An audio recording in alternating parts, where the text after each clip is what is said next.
Hey everybody, it's Zach again at new2torah.com. Wanted to come in and make one more video. I've been getting questions, and I've been trying to do this video for a while, but I wanted to hold off until a certain time. Right now, or just maybe a few weeks ago, was the first 1 year anniversary of my beard.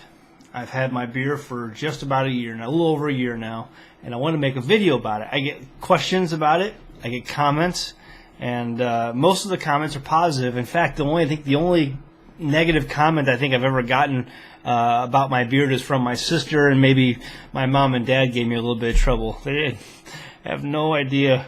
My sister absolutely hated it, and I showed it for her wedding after I started growing my beard, and she absolutely wanted me to shave it, but I told her I wasn't gonna. I did trim it a little bit, but just for the sake of her sanity. But anyway, yeah, so I've got a beard, and I like it. And I tell you what, most people have, almost every single person who's ever commented, it's always been a positive comment. I've never had a negative comment about my beard. And, it's getting kind of long now. I thought it would be longer than this, actually. I think if I could straighten all my hair, it would be really long, but I have really curly beard, so it's not that long. But I did have to trim it once, so anyway, it's my 1 year anniversary from my beard, and so I wanted to comment on this. I get questions about it. I get questions in my email about beards, and I even promised a guy a couple days ago that I was going to be making a video on this soon, and so I answered some of his questions in the email, and I'm hoping I'm going to answer maybe the rest of them in the video. So, what's with the beard? Okay, so I've gotten this question before from critics. They say, okay, yeah, you say you want to follow the Old Testament, you want to follow the commandments of God, but, do you have a beard? And actually, they're surprised when usually it's over email when I say, actually, yes, I do have a beard. I have a full beard. But that's not the point. The point is they're not reading their Bibles correctly. There's no commandment in the Bible that says you have to have a beard. Most of these people are referring to Leviticus, I believe chapter 21, where they're talking about you have to have a beard, where it's talking about do not shave the sides of your beard, or do not mar the corners or the edges of your beard. What the context of that's entailing. And now there's plenty of examples in the Torah about this, where God's telling his people, do not be like the pagans.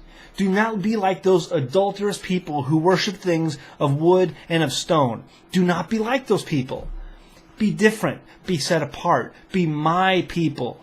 And so he's just trying to give some instructions on how his people are to be acting set apart, how they're to be separate from the rest of the world. And we know from a fact that the Babylonian people would round their beards in a certain fashion. Okay, they would round their beards. And the Persians, people of Persia, and these people from other cultures did different things, but the Persians would cut their beards in a way that would make them come to a sharp point.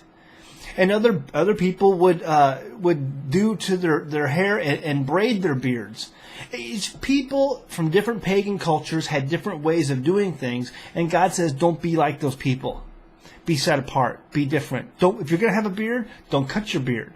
Now, it's assumed that everybody back then had a beard, but there is no commandment for people to have beards in the Old Testament.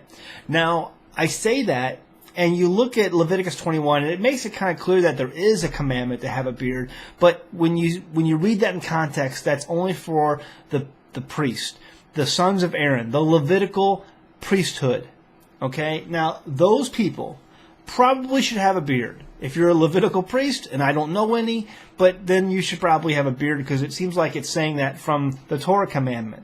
But we don't have a Levitical priesthood right now. We are dispersed. We are in captivity. The Hebrew people do not have a Levitical priesthood system. In fact, Yeshua is our high priest right now. Okay? So he is our high priest in the order of Melchizedek. But there will come again a time in the new millennium, it says, that we will see the priesthood back in order, and we're going to see these things back in play, the things that the priesthood were commanded to do. It talks about that in Zechariah and some other books of the Bible. We are going to see the priesthood back in order, and I'm guaranteeing you they're probably going to have a beard. After all, let me ask you a question. And I get this question from time to time. Why do you have a beard? And my usually funny answer is, well, I lost my razor and I just can't find it, and it usually gets a few giggles. But, there's a more serious answer to that. Do you think in the millennium, when Messiah comes to this planet, Yeshua sets up his kingdom on this planet in the New Jerusalem, that you're going to be able to go down to the corner Walgreens and buy a Bic? Do you think that's going to be the case? Do you think you're going to shave in the new millennium? No, you're not. Men were created to have beards. Women were not. Men were created to have beards. It's as simple as that. You're not going to be shaving in the new millennium. You're just not. And so I'm getting a head start on all of you. That's just the simple fact of it all. You're going to have a beard in the kingdom. If you're planning on being in the kingdom, Messiah, you're going to have a beard if you're a man. It's that simple. Men were created to have beards. That's the Almighty Creator's way of setting men apart from women. But see, we live in an age where everybody has turned to this metrosexual pansy way of life, where they let Hollywood and they let the society dictate how it is you're supposed to look. And man, I get weird looks from people. I work in a very corporate environment where people wear very nice corporate clothes, suits and ties, things like that. Not so much ties, but definitely business professional. And I get looks. When someone meets me, I walk down the hallway of a corporate office, and it's not just our company, but some other people's companies as well in my building. And if a woman walks out of her office and she's walking past me in the hall, I get a look, like, oh, that guy's weird looking. I do. When someone's looking at you weird. And that's what happens to me. Because this is not normal, accepted behavior in today's society. Why not? Because we've been pansified. We have been wussified. We are a bunch of just nitties. We are. We're a bunch of Nancys. America today is a bunch of Nancys. That's what we are. We've let GQ magazine dictate how we are supposed to look. That's really what it comes down to. I don't know what you think, but I know for sure we're not going to be shaving in the new millennium. You're going to have a beard if you're a man. That's just the simple fact of it all. I've been reading I've actually found this in a couple different places, but there's been some studies done on men who have had beards, men who have had long hair. And a prime example of this is the American Indian. Now, the American Indian back in World War II was a valuable asset. They had American Indians who took part in certain battles. And during the Vietnam War, they had recruits or people who would come out to Indian reservations and try to recruit young Indian men for the military. And there was a program that was done by the U.S. Special Forces where they came in, and this is supposedly, I read this online, where they came in and tried to recruit some American Indians for U.S. Special Forces work and training in the U.S. military. And so they came and recruited a few of these American Indians, and what they did is they went out and they tried to find people who were known for tracking, known for hunting on the reservation during the 60s and 50s. And they pulled these guys in and got them trained in the 60s for military work.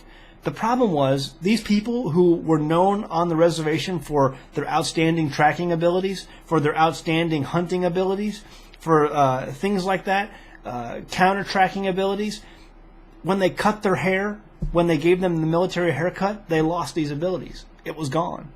They didn't understand it.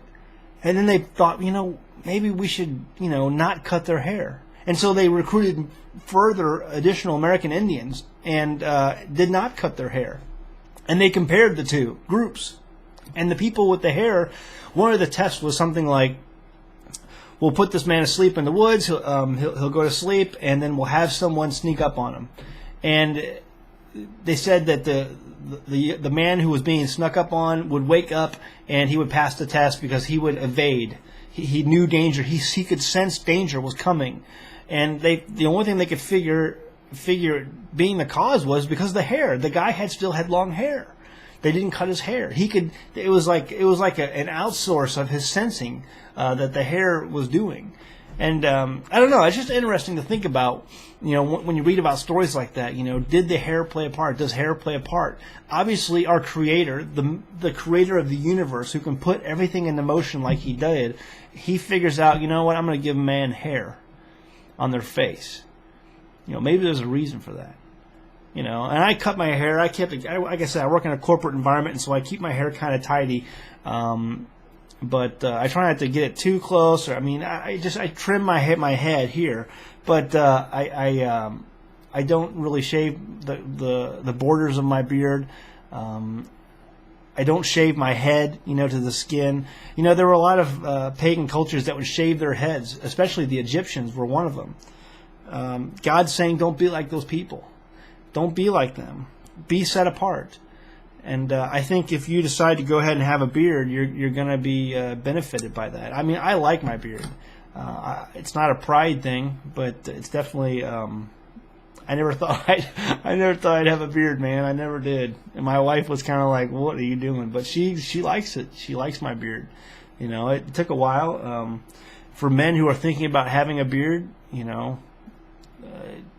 I think the first 3 weeks are the hardest, getting past that itchy stage. But after that, it doesn't bother you anymore. It goes away, and it never comes back. But you gotta get past that stage. A couple beardly tips. It'd be if a friend of mine, Pastor Joe Fox, gave me this tip, and it works great. My beard was getting kind of rough, and so he said, when you're in the shower and you're washing, when you get done washing your hair first, go ahead then and put some conditioner on your beard, and then after that, then after you finish washing the rest of your body, go ahead and rinse it out. And that works a lot. It makes it a lot easier to comb. Some of my inspiration for growing my beard was people like Jonah Van Dor and Paul Neeson.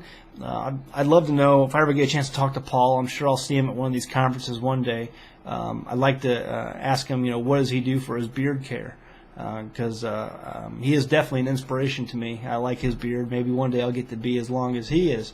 But and Jono, he's got a pretty nice beard too. He cut his for the summer, I think, down in Australia. But anyway, those are my inspiration for the beard. I love my beard. I would not trade it for anything. I'm not going to shave it. I'm going to keep the beard for the rest of my life till I die. So it's my beard. It's the way God created me. And if you're not allowed, if your work is preventing you from growing a beard, or if you have a wife that's preventing you from growing a beard, talk to your wife. See if your work will allow you to have a beard. My wife doesn't mind the beard at all. We had an encounter. I'll leave you with this.